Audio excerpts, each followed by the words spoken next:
Prepare o seu coração, pois você ouvirá uma mensagem gravada ao vivo na Igreja Missionária Unida em Ferraz. Deus abençoe. Vinho novo vai fazer da nossa vida um vinho novo, vai trazer para a nossa vida um vinho novo.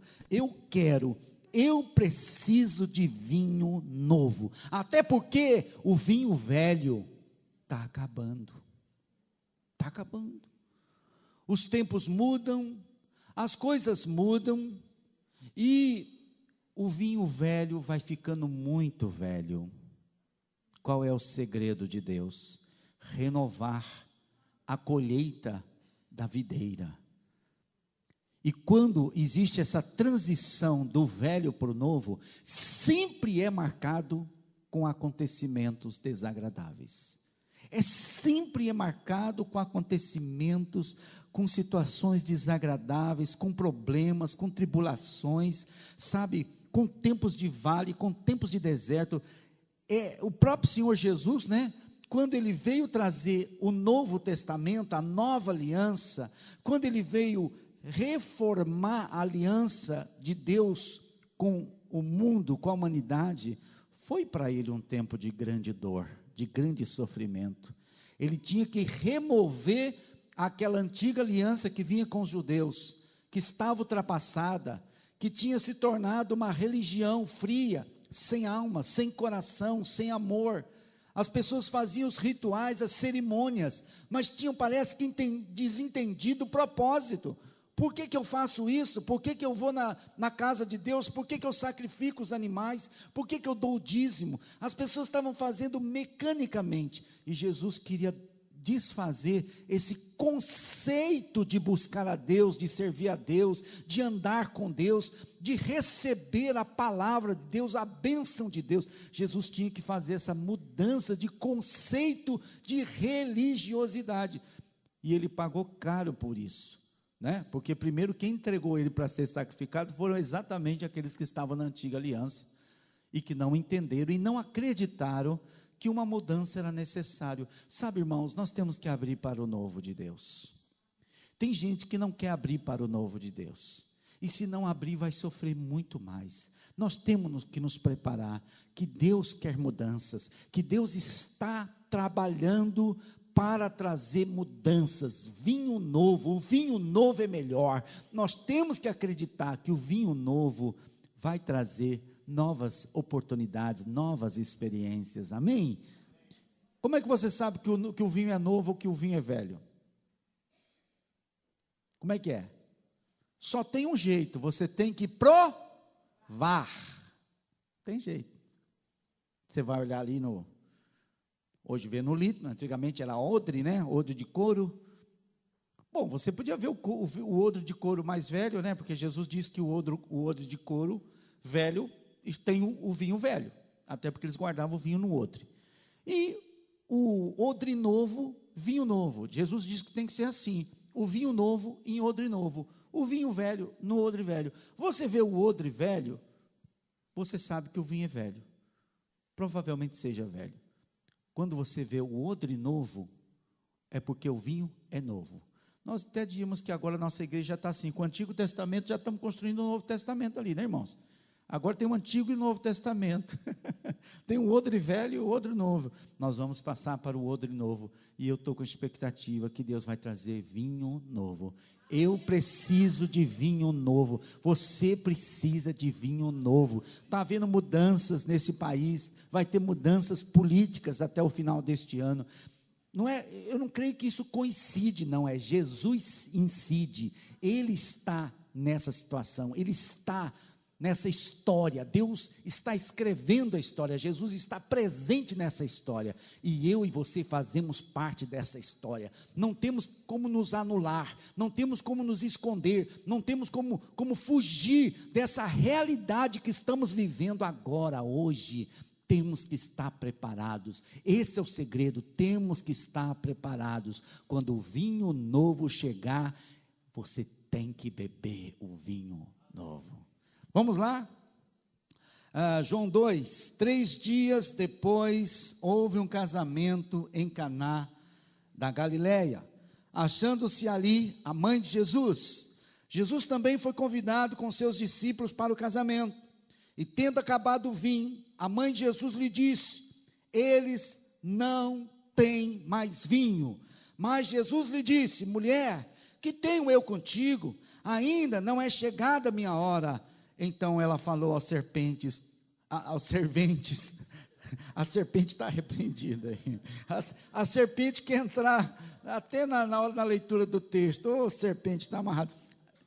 Então ela falou aos serventes: fazei tudo o que ele vos disser. Estavam ali 6 talhas de pedra que os judeus usavam para as purificações, e cada uma levava 2 ou 3 metretas. Jesus lhes disse: enchei de águas as talhas. Olha só, eu quero enfatizar esse versículo 7. Jesus lhes disse: enchei de água as talhas, e eles as encheram totalmente. Então lhes determinou: tirai agora e levai ao mestre-sala. Eles o fizeram, e tendo o mestre-sala provado a água transformada em vinho, não sabendo de onde viera, se bem que sabiam os serventes que haviam tirado a água, chamou o noivo e lhe disse: todos costumam pôr primeiro o bom vinho, e quando já beberam fartamente, servem o inferior. Tu, porém, guardaste o bom vinho até agora. Diga comigo: eu quero vinho novo na minha alma, no meu espírito. Fala: Senhor, enche meu coração com novidades do Senhor, novidades do céu. Fala: eu abro meu coração para ti, e eu quero estar preparado. Quando o vinho novo chegar, eu vou beber do vinho novo. Amém, irmãos? Como é que começa esse texto? 3 dias depois. Amém? 3 dias depois do quê? A pergunta é: por que o apóstolo João colocou esta frase, 3 dias? O que te lembra 3 dias? Lembra a ressurreição. Jesus morreu e ressuscitou no 3º dia, sim ou não? Irmãos, por que João colocou esta frase? De propósito. Para nos fazer entender que o que está acontecendo nessa situação, nessa experiência, ali em Caná da Galileia, nesse primeiro milagre de Jesus, transformando água em vinho, ele está falando do sangue de Jesus. Que Jesus morreu, mas ao 3º dia ressuscitou. Todos nós precisamos de novidades de Deus, todos nós precisamos de novidades do Espírito. Foi uma promessa de Deus, que vamos receber o Espírito Santo para viver novidade de vida. Nós precisamos de novidade, irmãos. Se a gente não estiver sentindo a presença de Deus, se a gente não estiver ouvindo a voz de Deus, se a gente não estiver recebendo as graças de Deus, irmãos, qualquer pessoa seca, qualquer pessoa morre. Chega uma hora que não dá mais, a vida cristã fica dura, fica difícil, fica chata, fica sem graça. A gente perde a motivação de viver, e principalmente de viver para Deus. Então, para experimentar o vinho novo, eu posso dizer que para experimentar o vinho de novo, precisa de pelo menos entender 10 coisas nesse texto sagrado. E a primeira coisa é o poder da ressurreição. Diga comigo: eu preciso receber o poder da ressurreição. Porque o poder da ressurreição, irmãos, é o poder de vencer a morte. É o poder de vencer o mal. É o poder de vencer o pecado. É o poder de vencer as trevas, é o poder de vencer o diabo. Então, se você quer beber vinho novo, se você sente que precisa de experimentar coisas novas de Deus, entenda que você tem que crer no poder do Cristo ressurreto. Você precisa ter fé de que Cristo pode ressuscitar qualquer coisa que esteja morta. 3 dias depois, coloca lá para mim, minha querida, João 2, está sem controle, irmã? Vamos deixar o Espírito Santo controlar então. Vocês me ajudam então? 3 dias depois, olha o texto para mim, pode falar para mim o texto aí, João 2, verso 1, 3 dias depois, houve um casamento. Diga comigo: houve um casamento. Irmãos, o que significa o casamento? Esse texto ele é todo sagrado, para mim ele é todo, tem toda uma interpretação. Para mim esse texto é maravilhoso, é o primeiro milagre de Jesus. Aliás, não é só milagre, a Bíblia diz que é o primeiro sinal. Quando a Bíblia fala sinal, é porque é uma referência profética. Ela tá cheia de muita informação, há muita coisa preciosa, né? Até vi um pastor de uma igreja importante, famosa de televisão, falando que Jesus desperdiçou o poder de Deus, que o primeiro milagre podia ser uma cura, podia ser uma ressurreição, ele podia estar fazendo um milagre tão importante, e Jesus perdeu tempo fazendo água transformar em vinho. Coitado desse irmãozinho, né? Ele é tão rico, tão poderoso, mas para mim realmente não vale nada o que ele está dizendo, porque ele está querendo se dizer melhor do que Deus, mais sábio do que Deus, mais sábio do que Jesus, ignorante, ele não sabe que esse texto é um sinal. Como sinal, ele carrega muita informação importante, que não era só para o povo daquela época. Por isso que ele não está entendendo. Ele está achando que Jesus só queria fazer milagres para as pessoas, porque Jesus queria fazer uma religião grande e poderosa, e como ele pensa, né, como a igreja dele pensa, que ele tem que dominar o mundo. Não, Jesus veio para uma obra específica. Ele tinha que se identificar como filho de Deus, ele tinha que fazer sinais, milagres tremendos, para que as pessoas reconhecessem que ele era o Messias, o Filho de Deus. Mas presta atenção, Jesus não veio para levantar uma igreja, ele veio para morrer por nós. Infelizmente, tem que ser teólogo, não adianta ser um pastor inteligente e bom negociante para ter uma igreja grande e poderosa. Precisa ter sabedoria de Deus. Então, o casamento refere-se ao noivo e à noiva. Quem é o noivo? Cristo. Quem é a noiva? Então você está entendendo que para experimentar o vinho novo, você tem que estar na igreja. Você tem que ter aliança com a igreja. Você tem que casar com a igreja, porque a igreja é a noiva de Cristo. Presta atenção, Deus não tem plano de salvação, Deus não tem plano de provisão, quem não tiver aliança do casamento, quem não tiver ligado na videira verdadeira, quem não tiver ligado na igreja. O compromisso de Jesus são com suas ovelhas, o compromisso de Jesus são com seus filhos, o compromisso de Jesus são com seus discípulos, e você tem que estar comprometido na igreja, amém? Crê no poder da ressurreição, e está unido à sua igreja. 3 dias depois, no casamento, em Caná, diga Caná. Sabe o que significa Caná? Caná significa as canas, que o povo de Israel, lá no Egito, plantava e colhia para misturar aos barros, para construir túmulos para os faraós. Olha que interessante, onde Jesus começou o primeiro milagre, fazia referência ao trabalho de escravidão que Israel fez lá no Egito. Irmãos, isso para mim é muito importante, entender esse mistério, porque a promessa do vinho novo é para quem antes estava sendo escravo do Egito, dos egípcios, mas não é escravo mais, já saiu de Caná, já saiu da terra de plantar e colher canas, para construir túmulos para os faraós endemoniados, para os demônios desse mundo, para os ídolos deste mundo. Você não está mais plantando cana, colhendo cana, você não é mais um serviçal de faraó, você não é um escravo deste mundo, você já saiu de Caná e já está em Canaã. As terras férteis, as terras que mana leite e mel, a terra da prosperidade do Senhor. Então, vinho novo é a promessa de sair do Egito e caminhar rumo a Canaã de Deus. Amém? E o que aconteceu? Houve um casamento em Caná da Galileia não, vai lá no versículo 1, o segredo é o seguinte, olha a palavra, pode falar, minha irmã. Batista sabe, o negócio é o que está escrito. Na prova, o professor falava, põe o que está escrito na Bíblia que você não erra, agora não inventa na sua cabeça que você erra. O que houve um casamento e a mãe de Jesus estava lá, diga, a mãe de Jesus estava lá. Meu Deus, o que significa isso, pastor? O que o senhor vai falar? Aí, você conseguiu, né, bem, amém. Deus é fiel, Deus proverá para ti, meu filho. achando-se ali a mãe de Jesus. Por que a mãe de Jesus é importante nessa história? Porque é o coração de mãe. Jesus precisa que a igreja tenha o coração de mãe. Um coração de mãe é um coração que ora, é um coração sensível. Que mãe não se compadece do seu filho, né? Até o profeta diz isso.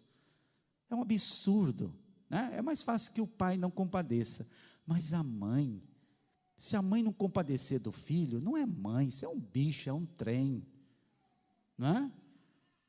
Então, a igreja tem que ter o coração sensível de mãe, para que o milagre aconteça. Deus tem milagres para fazer, através de uma igreja que tem o coração sensível de mãe. Até a Bíblia diz que as mulheres têm uma missão de mãe. Paulo diz que a mulher tem uma missão de mãe. Ser mãe é uma das missões mais preciosas. Amém, mulheres? Pode crer no que eu estou falando, eu fico com o que a Bíblia diz. Eu sei que hoje, né, mulheres estão voltadas a tantos interesses, há tantas necessidades, dando importância para tantas coisas, mas eu vou te dizer que não tem missão mais importante do que a missão de mãe. Tanto que Deus deu a vocês, mulheres, o poder de gerar e conceber seus filhos. Então, é um poder maravilhoso, é comparado ao poder divino. A mulher tem comparação ao poder divino de gerar vida, de dar vida às pessoas. Então, a mãe de Jesus estava ali naquela festa, e isso faz grande diferença. A mãe de Jesus faz diferença. Jesus também foi convidado, que não adianta ter Maria, se não tiver Jesus. Amém? Os irmãos sabem disso, né? Mesmo na igreja romana, existem muitas forças lá dentro, que estão lutando praticamente por uma quadrindade, Pai, Filho e Espírito Santo e a Virgem Maria. Mas não funciona assim. O Filho de Deus é Jesus. Muito importante a Maria. A Maria é a igreja que ora, é a igreja que sensibiliza, é a igreja que está preocupada em resolver o problema da humanidade, das pessoas. É a igreja intercessora com coração sensível pelos problemas da vida. Mas quem faz o milagre é Jesus.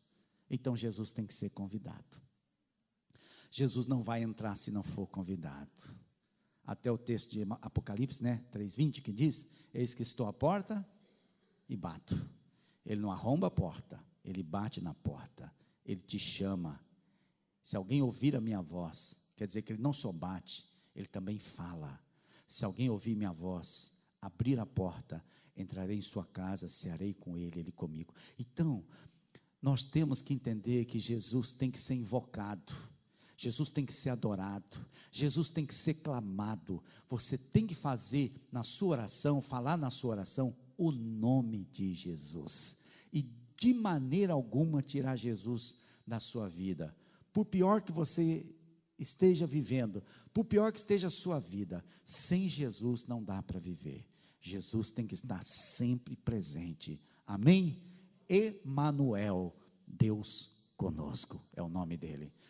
Com seus discípulos, no casamento, os discípulos são os vencedores, não são apenas os crentes, mas Jesus tem lições preciosas para os seus discípulos, os aprendizes, os que querem aprender, os que querem crescer, os que querem ir adiante, que não somente querem ser salvos, mas que querem também praticar a obra, servir a Deus, fazer a obra de Deus, amém? Então os discípulos estavam ali com Jesus, e sempre onde Jesus está, haverá alguns que são seus discípulos, os vencedores, os servos de Deus, amém? Tendo acabado o vinho, isso aqui é a tragédia, isso aqui é a desgraça, até de novo referindo àquele pastor ignorante que falou que Jesus foi, eu vou usar uma palavra mais forte, porque foi mais ou menos assim, que Jesus parece que foi um bobo, um idiota, usando o poder de Deus para fazer um milagre tão desnecessário, tão absurdo, que aliás parece que ninguém percebeu muito bem, que Jesus supriu de vinho aquela casa. Mas é até uma ignorância cultural, porque acabar o vinho no casamento era algo escandaloso, era trágico. Significa que o casamento acabou. O casamento para os judeus durava entre uma semana, às vezes os mais ricos conseguiam manter de vinho e de comida, e as festas duravam até 2 semanas. Pois é, você vai num casamento que dura 2, 3 horas, você acha que é muito, mas naquela época as pessoas, né, não batiam cartão, não era esse comércio faraônico desenfreado de hoje, então as pessoas realmente gostavam de estar juntos. Muitos vinham de terras distantes e queriam ficar ali por um bom tempo. Eles ficavam até 2 semanas fazendo festa. Agora você imagina, acabou a comida, acabou o vinho, acabou a alegria, volta para a vida, volta para casa. Era muito feio, era um escândalo, era uma tragédia. Irmãos, quanto estão vivendo tragédias, quanto estão vivendo decepções, porque o vinho acabou. E o vinho acabar significa acabou a alegria, acabou o prazer, não tem mais força, não tem mais vontade. E é o trabalho, é a faculdade, é a formatura, é o emprego, é a profissão, são os filhos desviando dos caminhos de Deus, filhos voltando para uma vida pecadora, pecaminosa. O casamento, acabou o vinho do casamento, perdeu a alegria de estar juntos, perdeu o amor, perdeu o respeito. Quanta coisa nessa vida o vinho está acabando. Na família, né? O vinho acabar é uma tragédia, é uma desgraça. Mas quem estava ali, graças a Deus, a mãe de Jesus, a igreja ora. Diga para o seu irmão, a igreja ora. Fale, a oração da igreja faz diferença. Estava ali a mãe de Jesus, isso fez toda a diferença. Por quê? Porque ela se incomodou com a situação. E ela foi para Jesus e disse: eles não têm mais vinho, isso não pode acontecer, porque você, meu filho, está aqui. E você faz a diferença, Jesus. Você é o único que pode fazer um milagre aqui. Você costuma fazer coisas que ninguém espera. Só o Senhor pode fazer milagre, meu filho. A resposta de Jesus é mais ou menos assim: mulher, que quer dizer senhora, madame. Aqui parece até um pouco irônico, parece que Jesus foi até um pouco irônico. Eu tenho essa percepção que Jesus foi um pouco irônico. Mamãe, mulher, madame, que tenho eu a ver contigo? A King James tem uma frase que eu gostei mais, ela diz assim: que tenho eu com suas preocupações? Mas meu Deus, Maria não estava preocupada com ela, não era a vida dela, não era a família dela, provavelmente ela tinha um parentesco até não tão próximo desta família, talvez fosse só mesmo amigos, ou parentes distantes, mas Maria se incomodou com a situação. Sabe de uma coisa, igreja? Sabe de uma coisa, irmão, irmã? O que Jesus está dizendo aqui, se nós queremos viver vinho novo, experimentar vinho novo, nós temos que incomodar com as situações dos outros também, não só com a nossa. Ela sensibiliza, ela fica triste, ela fica chateada com o que está para acontecer, quando alguém anunciar o vinho acabou. De alguma forma ela percebeu, talvez um servente, o garçom, que servente quer dizer diaconai, diácono, que é o garçom, o que serve as mesas, ela percebeu essa conversa de rabo de olho. E mulher tem um rabo de olho, tem um rabo de ouvido, que eu vou te contar, hein? Mulher lê o pensamento, é que o problema é que ela às vezes lê errado, aí dá confusão, mas 90% ela lê certo. E a Maria, a mãe de Jesus, ela percebeu que ia acontecer uma coisa muito desagradável, e ela antecipou, irmãos, ela antecipou orando em nome de Jesus, e ela foi a Jesus e falou: você tem que fazer alguma coisa.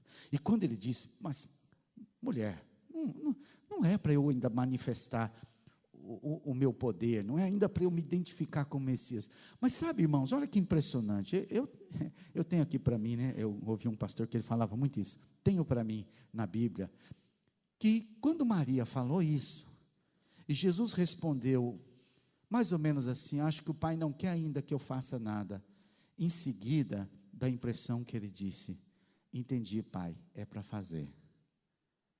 Porque olha só o que Maria fez, olha o gesto de Maria, ela olhou para os serventes na frente de Jesus e disse assim: faça tudo o que ele vos mandar. Mesmo ele tendo falado que ele não ia fazer nada, irmãos, olha que impressionante, olha a grande lição que tem esse texto.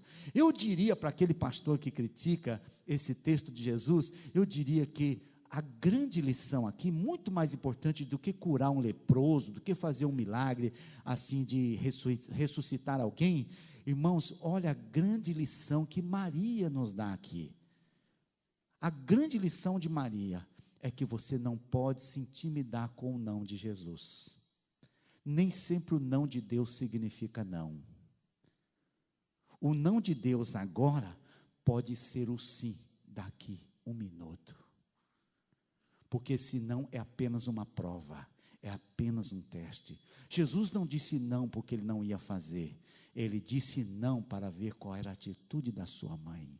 E a mãe foi aprovada, porque na frente de Jesus, ela olha para os diáconos, para os serventes da casa, e diz para eles: fiquem preparados.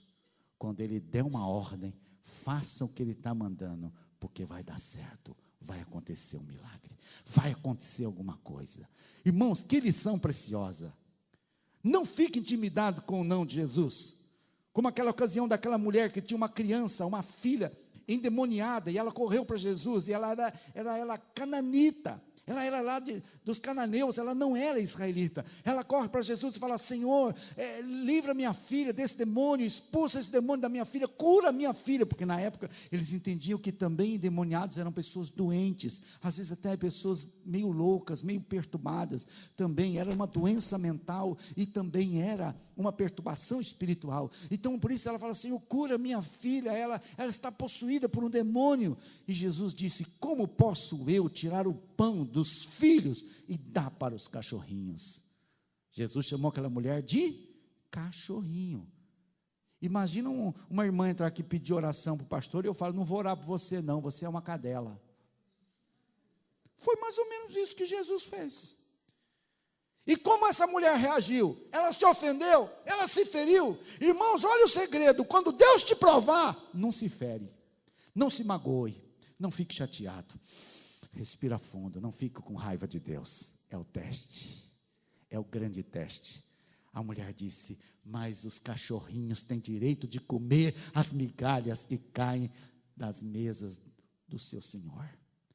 Tem direito de comer as migalhas do pão dos filhos do seu Senhor. E Jesus disse: grande é a tua fé, mulher. Imediatamente curou a menina. Irmãos, Jesus só fez o milagre porque a mulher deu a resposta certa.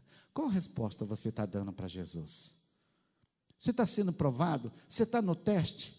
Está difícil a tua vida? É no trabalho, é na família, é na escola, a tua vida está complicada? Qual a resposta você está dando para Jesus? Você está ficando chateado, magoado, revoltado, está ficando amargo, azedo, está se endurecendo?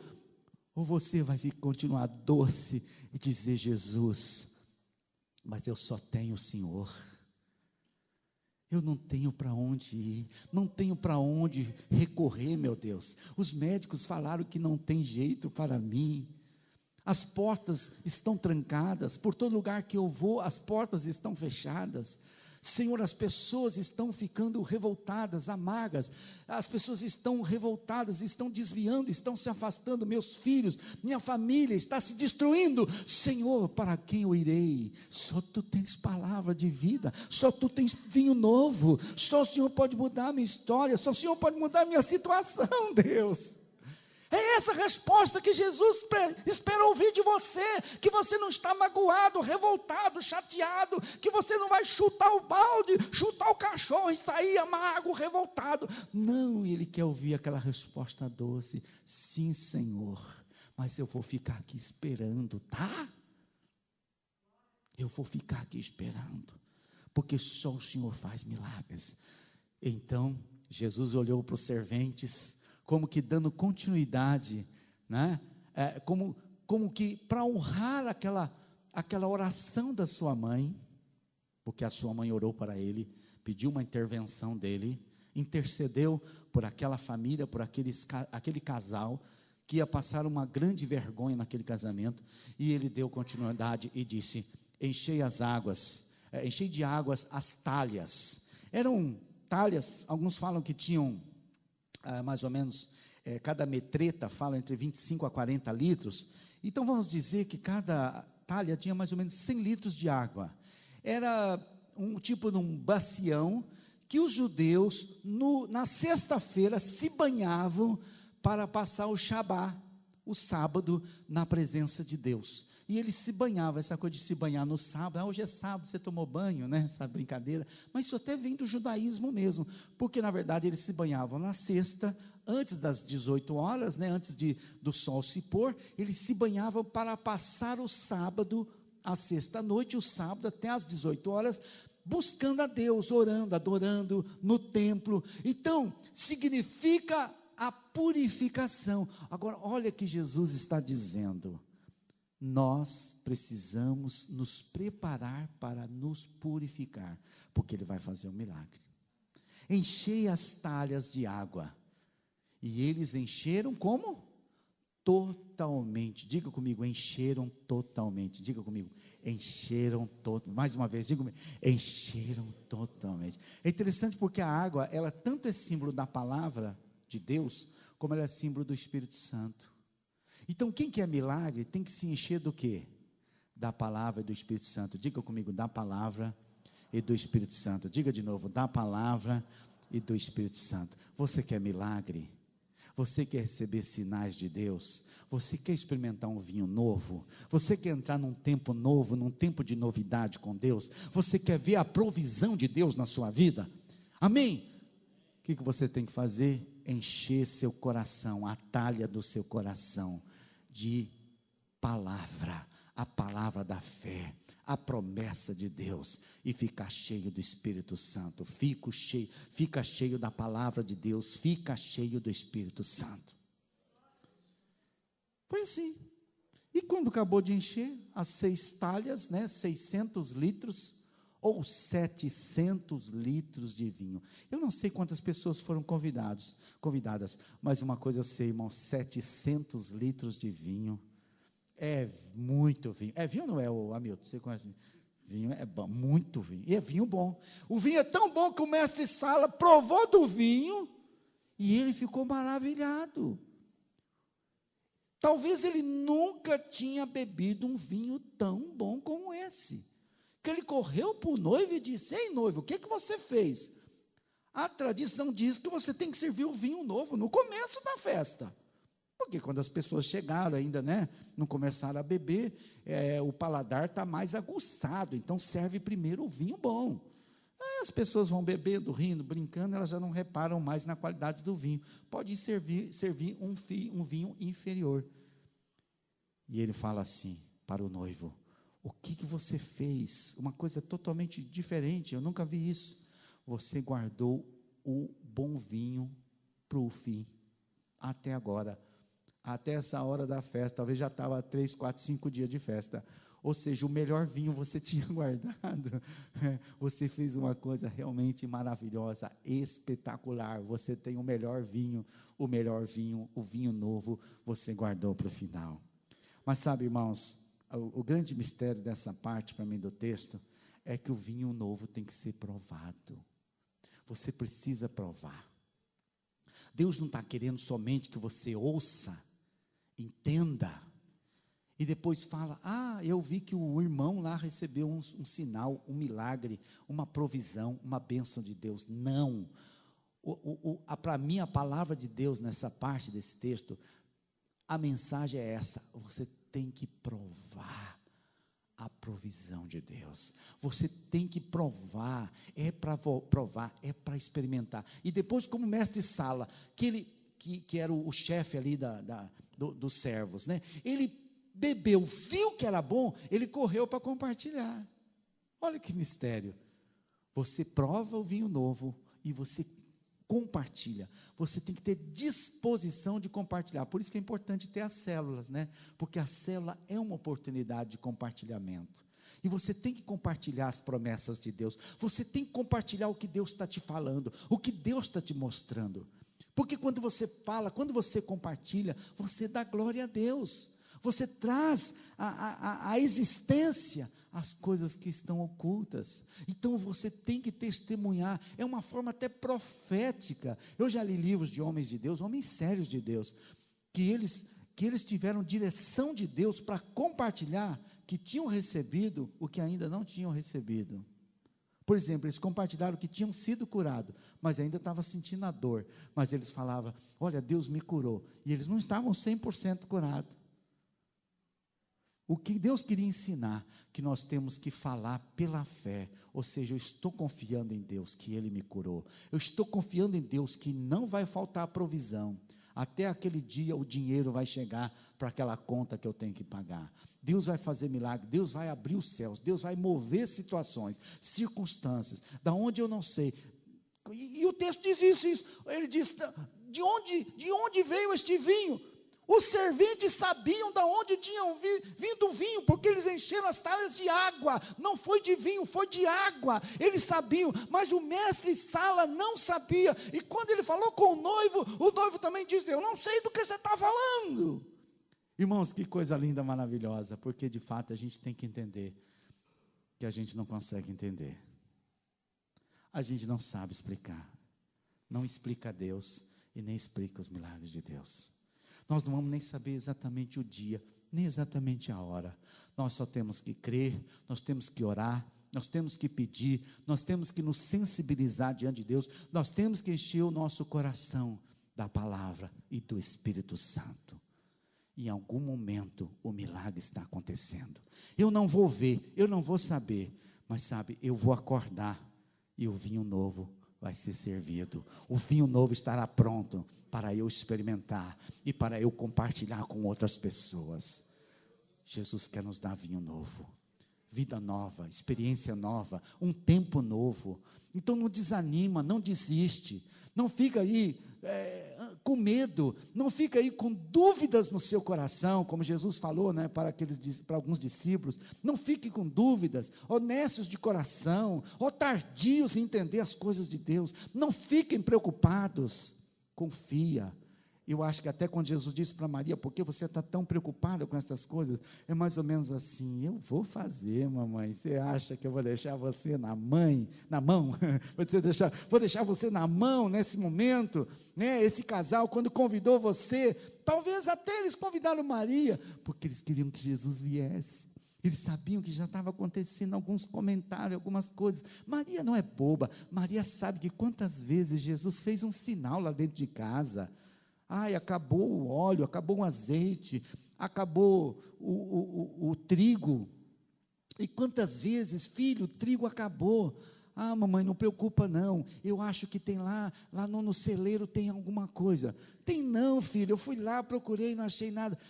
Não, mamãe, eu vou lá olhar. Aquele garotinho, sei lá, 9, 10, 11, 12 anos, 13 anos, e ele ia lá daqui a pouquinho, mamãe, achei aqui um pouquinho de trigo. Ela fala, meu Deus, esse menino não é da terra, não.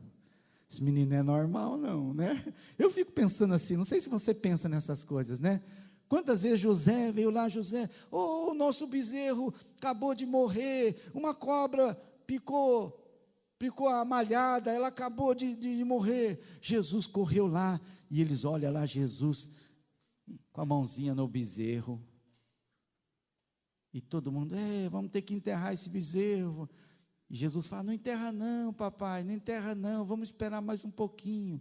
E Jesus está lá com a mão no bezerro. Daqui uma hora, eles vão ver o bezerrinho já está se levantando. Você sabe, irmãos, esses sinais aconteciam, é lógico que aconteciam. A Bíblia não dá esses detalhes, não precisa contar. Mas Maria sabe muito bem quem era seu filho Jesus.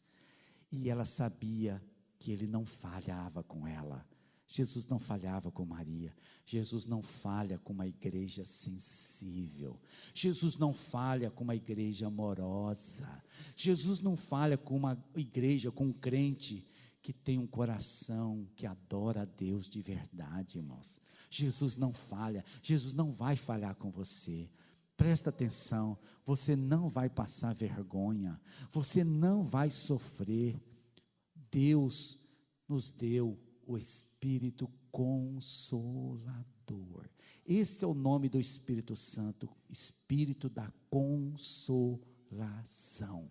E consolação significa que Deus vai trazer recursos, Deus vai trazer provisão, Deus vai dar livramento, Deus vai nos tirar dessa condição de tristeza e vai de novo nos dar alegria, vai tirar as cinzas das nossas cabeças, que é uma condição de vergonha, de humilhação, e vai pôr coroa de alegria, né? Vai tirar as vestes de humilhação e vai nos colocar vestes de louvor.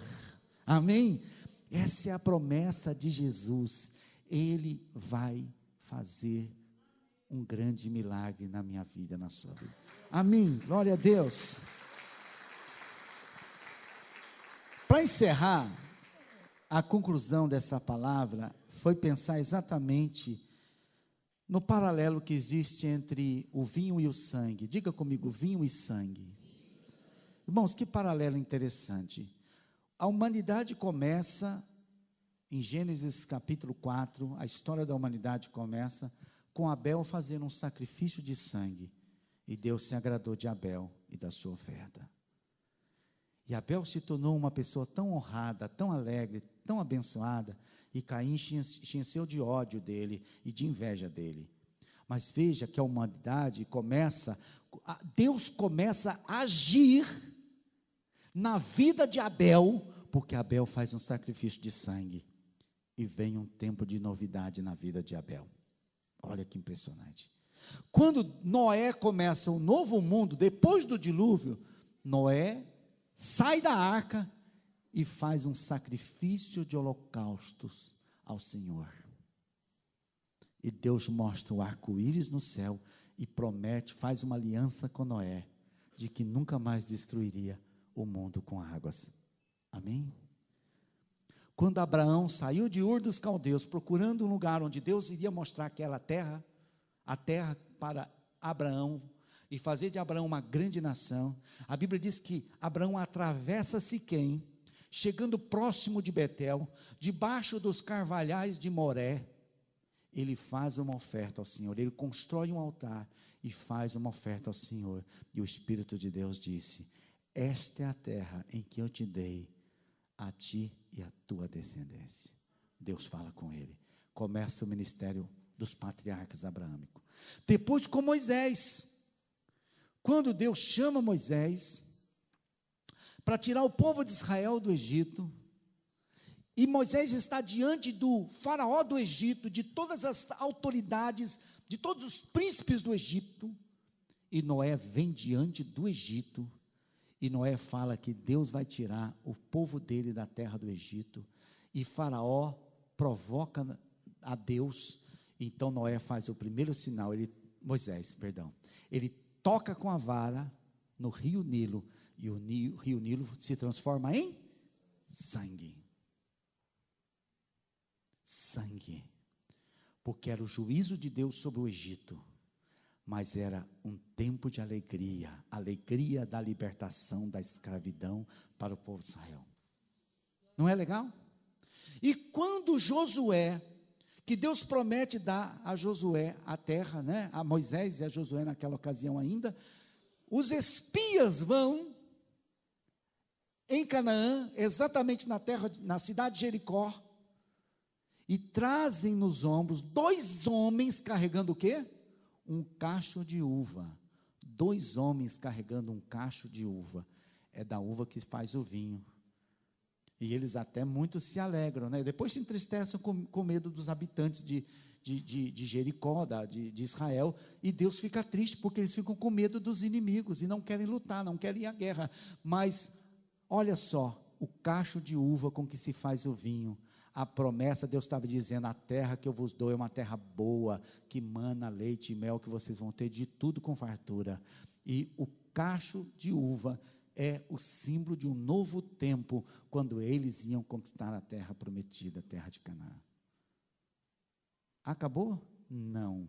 O primeiro milagre de Jesus, ele transforma água em vinho, o natural para o sobrenatural. Ele chama as pessoas de uma vida natural, de uma vida comum, de uma vida terrena do dia a dia, e chama para viver uma vida sobrenatural. Porque na verdade é isso que é a transformação de água em vinho. É o chamado para viver na presença de Deus, cheio da alegria de Deus, cheio da paz de Deus, cheio da palavra, das promessas e cheio do Espírito Santo. Não é interessante? O começo do ministério de Jesus é marcado com o sangue e o vinho, porque na verdade a água transformou em vinho, é porque Jesus ia derramar o seu sangue. E como começa a história da igreja? A história da igreja começa lá na cruz, quando Jesus derrama o seu sangue sobre a terra. Então veja que sempre que começa um tempo novo, uma fase nova, até mesmo nas nossas vidas, as fases novas na nossa vida, é sempre marcado com uma transição, aonde vem um sofrimento, uma dificuldade, uma ameaça de desgraça e de tragédia, e naquele momento a gente clama a Deus, e vem a provisão, e vem o milagre, e Deus muda a nossa história, Deus muda a situação, e quando nós pensávamos que ia ser morte, Deus mostra o seu poder de ressuscitar e dar vida nova, vinho novo. O vinho novo é melhor. Eu quero o vinho novo, eu preciso do vinho novo, eu quero experimentar o vinho novo, eu creio que Deus tem vinho novo para mim. Aleluia, vamos ficar em pé, agora terminou mesmo, agora terminou, grupo de louvor, vamos lá, vinho novo, vida nova, confia em Deus, espera em Deus, Deus tem um vinho novo para você, amém? Um tempo vai vir, mas tem que esperar, diga comigo, 3 dias depois, tem que esperar, está entendendo? 3 dias, ou seja, a gente tem que esperar 3 dias, às vezes 3 dias é 3 semanas, às vezes 3 semanas é 3 meses, mas significa 3 dias depois. Por que 3 dias depois? Aqui a mensagem é que existe um tempo de expectativa, existe um tempo de espera, sabe, irmãos, Deus quer que a gente ora, e ora quando não tem, porque se você tiver, como é que você vai orar? Você ora porque você não tem. Você está solteiro, quer casar, tem que orar. Você quer estar casado, seu casamento está acabando, tem que orar, para não acabar, está entendendo? Tudo a gente tem que orar. Por que a gente ora? Porque a gente precisa. Não tem dinheiro para pagar a faculdade, tem que orar. Está desempregado, tem que orar para Deus preparar uma oportunidade. E nesse tempo de oração é o tempo de expectativa para ver o milagre de Deus. Na verdade a gente tinha que pensar, meu Deus, eu quero ver como é que o Senhor vai sair dessa. É Deus que tem que sair dessa, não é você. Ele tem que mostrar que Ele é o seu Pai, Ele tem que mostrar que Ele é o seu Senhor, Ele tem que mostrar que Ele é esse Deus de amor, que Ele diz que Ele é na sua palavra. Então não fica com medo, não fica angustiado, não fica triste, ora. O que você tem que fazer, eu tenho que fazer quando formos atribulados, quando formos passar por uma fase dura, por uma fase difícil, por uma fase de sofrimento, o que nós temos que fazer é encher o nosso coração da palavra e do Espírito. Ande cheio da palavra, ande cheio do Espírito Santo, ande louvando, ande cantando, ande adorando a Deus, ande no Espírito Santo, na expectativa, Deus fará grandes coisas na minha vida. Salmo 126, quando o Senhor restaurou a sorte de Sião, ficamos como quem sonha, e nós dizíamos, grandes coisas fez o Senhor por eles, por isso estamos alegres, e a nossa boca se encheu de riso. Quando o Senhor restaurou a nossa sorte, a nossa boca se encheu de riso, ficamos como quem sonha. Ah, meu Deus, para nos fazer sonhar tem que ser uma coisa muito maravilhosa, uma coisa muito boa, uma coisa muito grande, tem que ser um vinho muito bom,